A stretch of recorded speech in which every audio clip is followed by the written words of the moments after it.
O Lord God, to whom vengeance belongeth. O God, to whom vengeance belongeth. Show thyself. Lift up thyself, thou judge of the earth. Render a reward to the proud. Lord, how long shall the wicked triumph? How long shall they utter and speak hard things, and all the workers of iniquity boast themselves? They break in pieces my people, O Lord, and afflict thine heritage. They slay the widow and the stranger, and murder the fatherless. Yet they say, the Lord shall not see, neither shall the God of Jacob regard it. Understand ye, brutish among the people, and ye fools, when will ye be wise? He that planteth the ear, shall he not hear? He that formed the eye, shall he not see? He that chasteneth the heathen, shall he not correct? He that teacheth man knowledge, shall not he know? The Lord knoweth the thoughts of man, that they are vanity.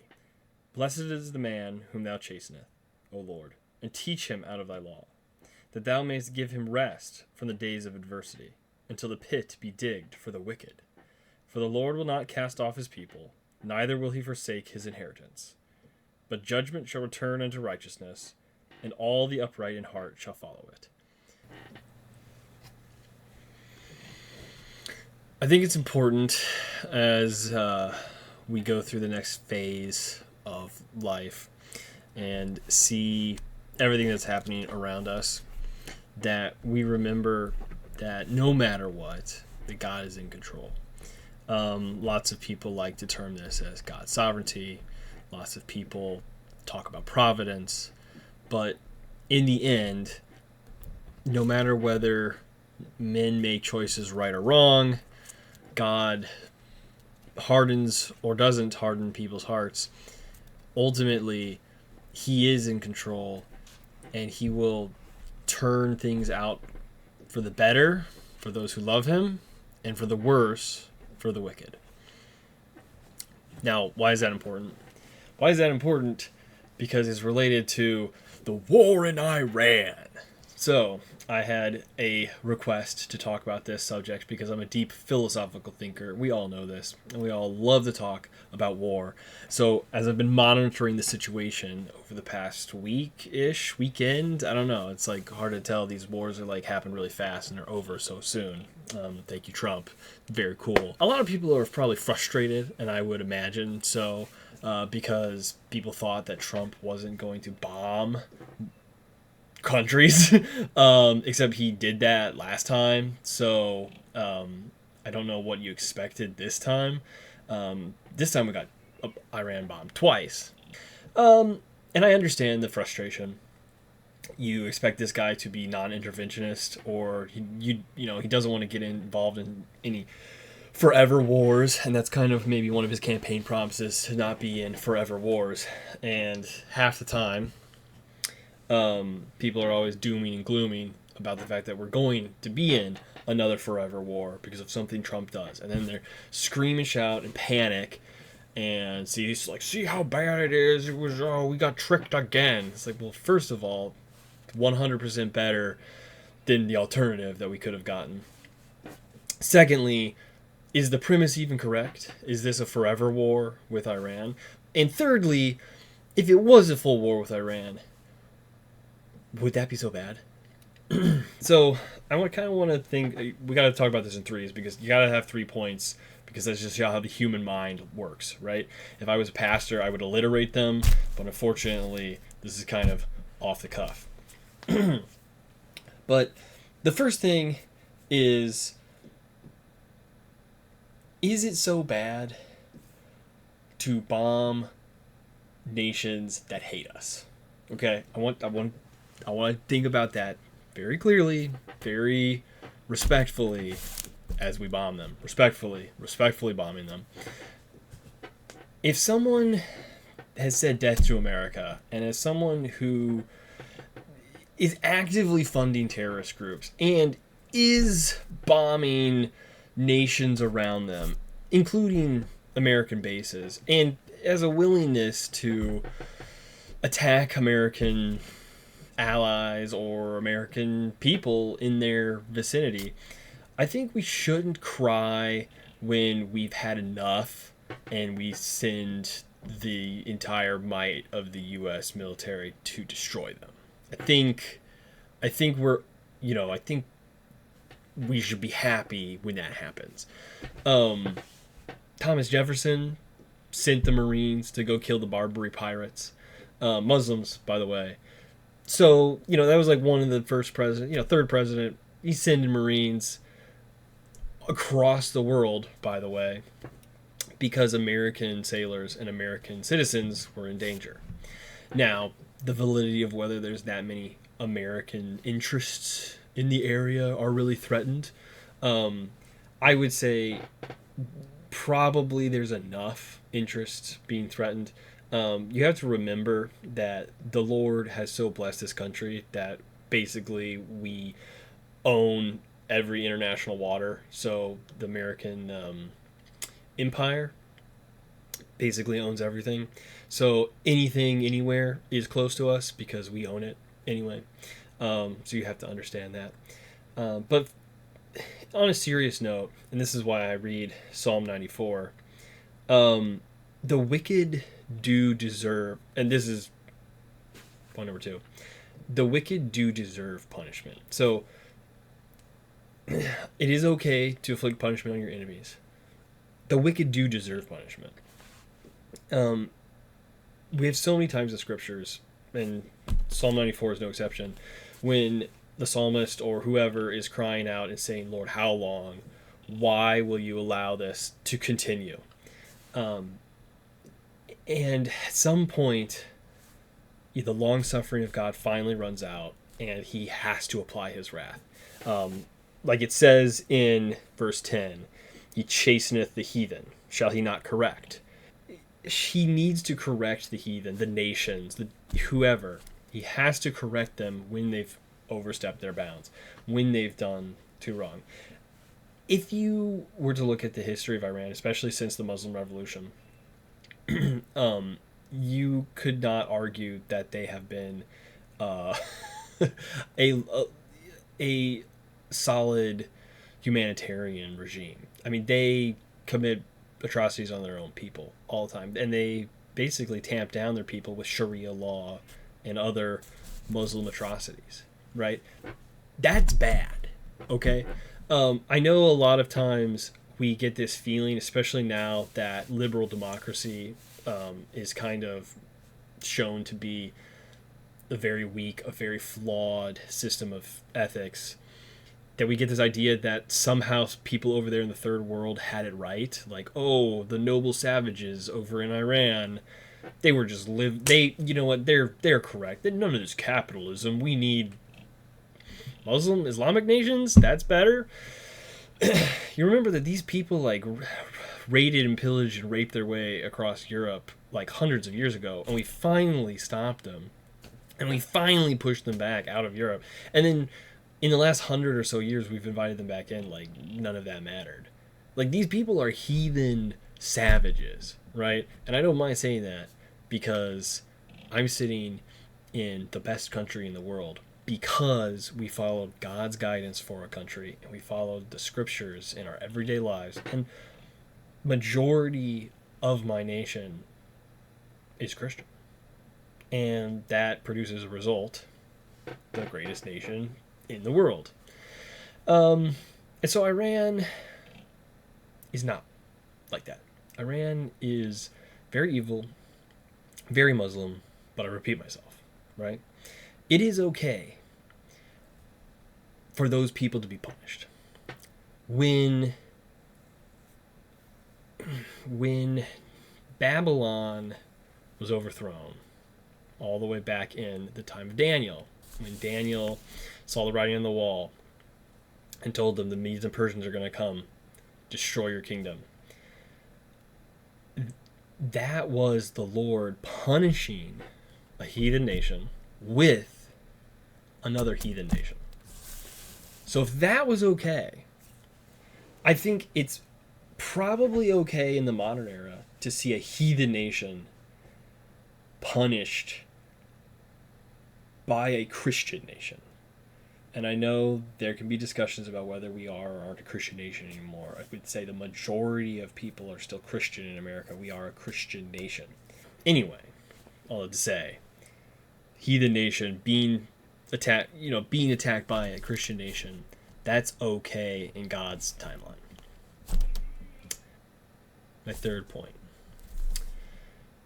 Understand the total geopolitical situation going on. I might not be that smart. I don't want to try to claim to be smart.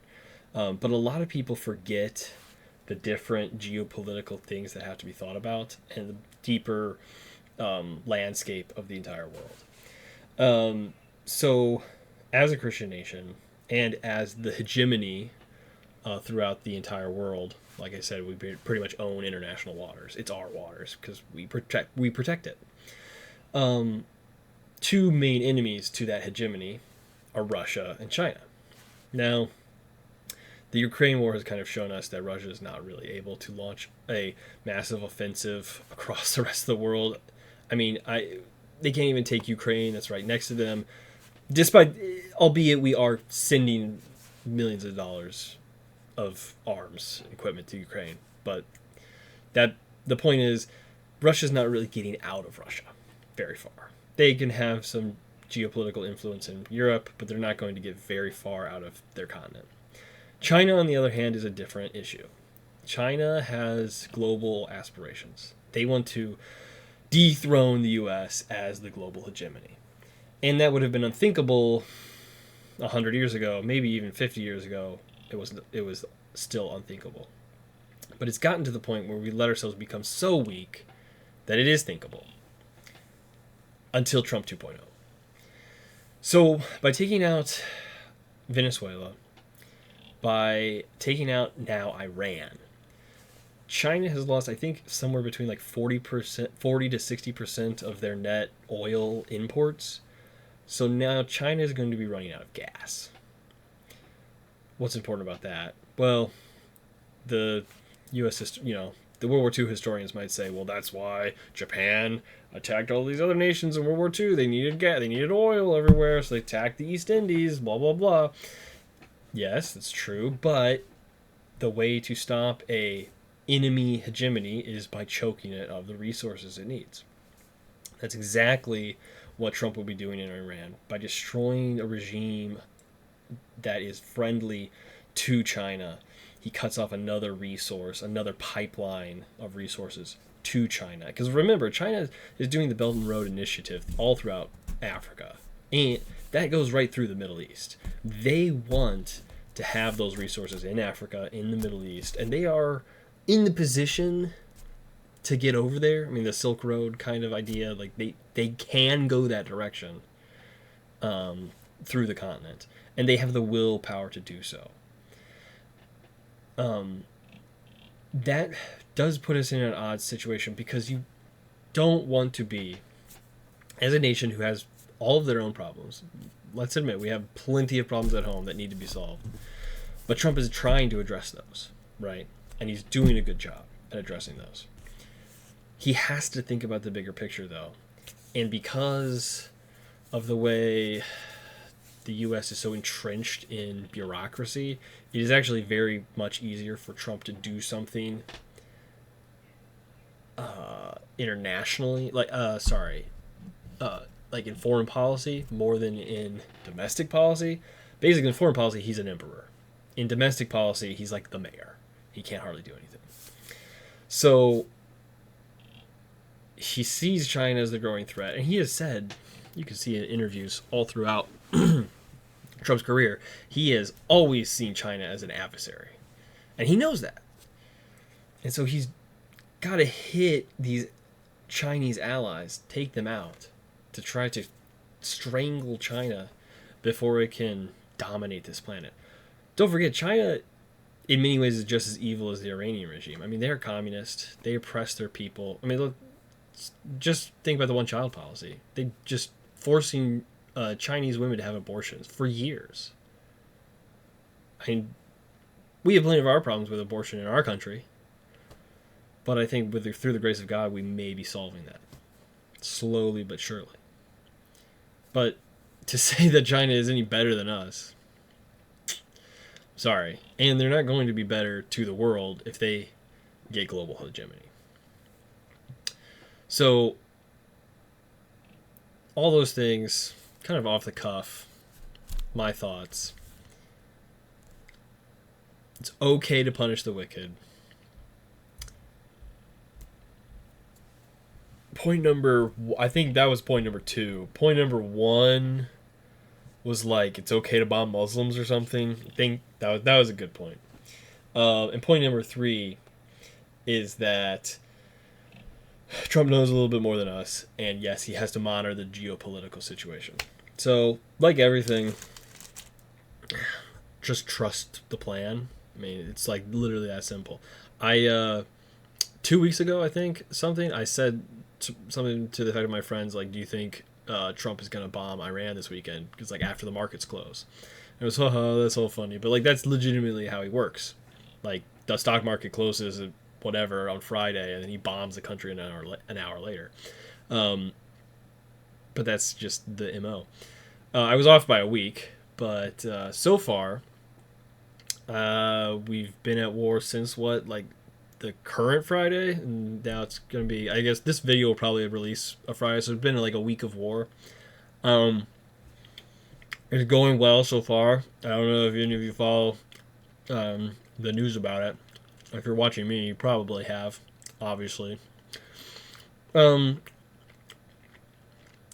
I think we bombed like their entire Air Force out of existence the first couple days, and I think yesterday we just got rid of their entire fleet. Their entire chain of command is gone. Like, they just keep they keep promoting Ayatollahs, and we keep bombing the Ayatollah, getting rid of them. I mean, I don't want to be a masochist, but like, we're doing pretty good. I mean, it's good stuff. And again, it's okay to be happy that these regimes are getting toppled, because they are evil.